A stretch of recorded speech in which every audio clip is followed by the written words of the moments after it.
আসসালামু আলাইকুম বন্ধুরা, কেমন আছেন? আশা করি সকলে ভালো আছেন। তো চলে আসলাম নতুন একটা ভিডিওতে। তো দেখতে পাচ্ছেন প্রচুর পরিমাণে বৃষ্টি হচ্ছে। অনেকদিন ধরে বৃষ্টি হয়নি।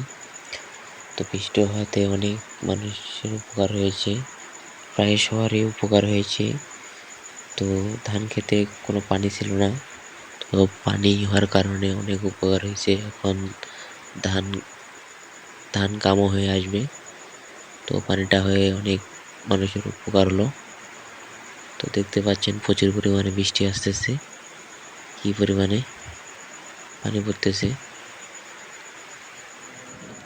তো প্রচুর পরিমাণে বৃষ্টি হচ্ছে আজকে।